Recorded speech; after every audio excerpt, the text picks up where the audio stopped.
Good afternoon mga master. So meron tayo ngayon dito ang isang unit which is the 390 Duke, KTM Duke 390. So ito yung orange version niya, si Pongkan.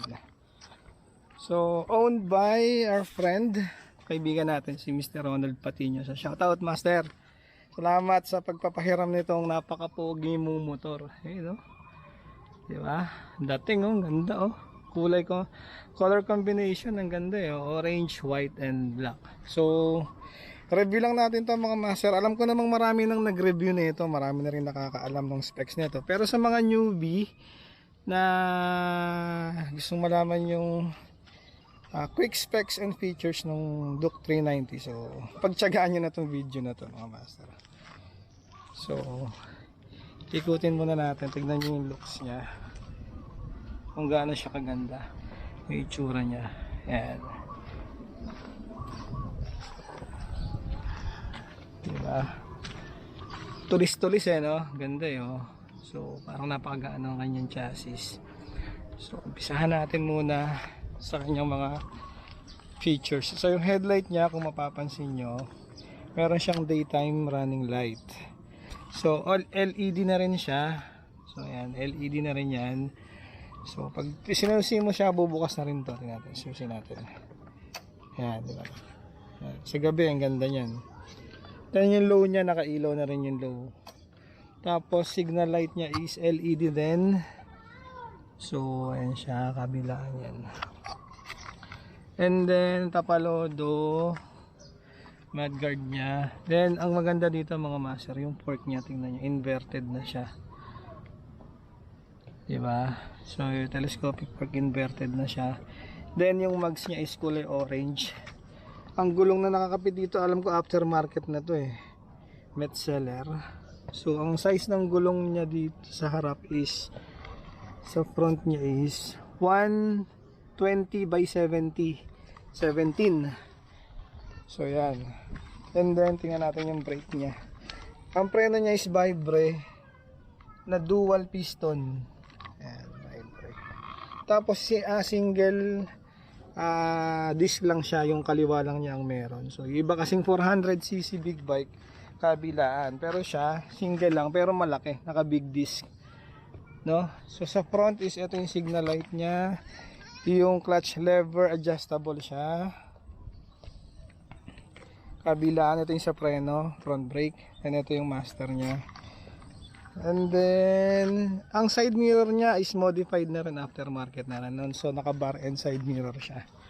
Ayan. So dito so pinormahan kasi. And then sa handlebar naman tayo, so naked siya. Ayan, kita niyo naman yung manubela niya. Ayan, KTM.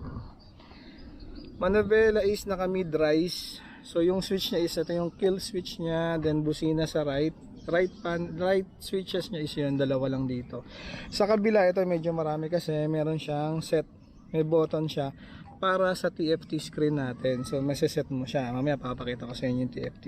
Then signal, tapos busina, and may passing siya. Ito yung passing. Ang ano lang dito kay Duke is wala siyang hazard. So wala siyang hazard. Buksan natin yung TFT screen niya. So yung V1 nito is hindi pa naka TFT screen. Ayan, so makita mo is ready to race. Then nandito yung mga indicator kabilaan. Ito yung check engine, tapos ABS. Dito makikita mo yung meron siya nagno-note dito. Ito yung kill switch kung naka-on. Pag pinatay mo yan, naka-sides na naman yung ilaw. Tapos side stand ilaw siya kasi ito yung pinaka warning niya. Pag tinanggal mo yung side stand, tingnan natin.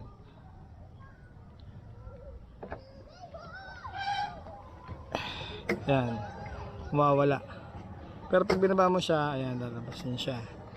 Tapos yung trip lumalabas din. Nandyan yung trip, ayan. Yung speed, average speed mo, then yung battery, yung date, na meron siyang date, tapos odometer. So 13,259 na to. Ang model nga pala ito is 2019 model, pero 2021 acquired siya. So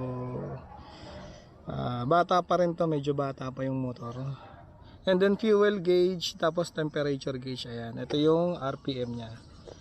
So mamaya start natin yan para makita niya. Sige, start na nga natin para makita niya. Ayan. Yung RPM.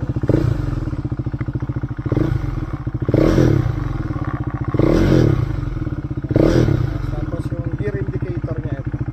Meron din siya dito, neutral. So off na natin. So yun sa handlebar niya. Ito aftermarket na to, nilagyan niya ng cellphone holder. Ito nga pala yung set button. I-open ulit natin. Ayan. Itong set ba to para ma-indicate mo dito kung pwede mo siyang yung trip, pwede mo siyang i-zero. So mababago mo siya, ito yung gagamitin mo para ma-adjust mo kung ano yung mga gusto mong baguhin. Kagaya ng date para ma-edit mo yung date, tapos yung trip. Then para makita mo yung battery, ito siya, yung battery mo, yung volt, pinaka voltmeter din yung oras, paseset mo siya. So, yun ang pinaka panel niya. Ito yung pinaka TFT screen niya.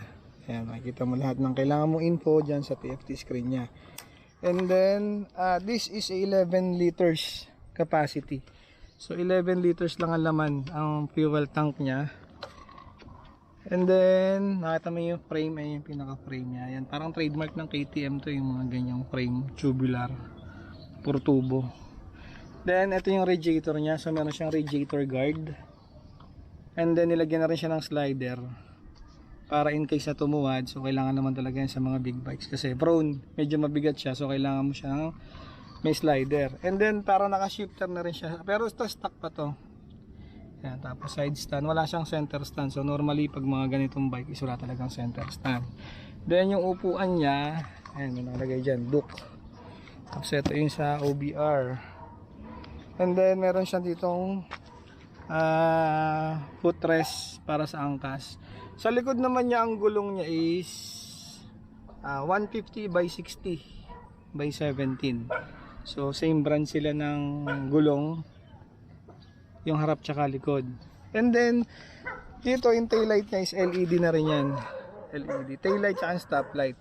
Etong signal light niya dito LED rin, pero aftermarket na to kasi naka tail tidy na siya. Ito, naka tail tidy na, so wala na siyang tapalodo. Pero ito lumalabas sa tapalodo niya yung plaka. Kaya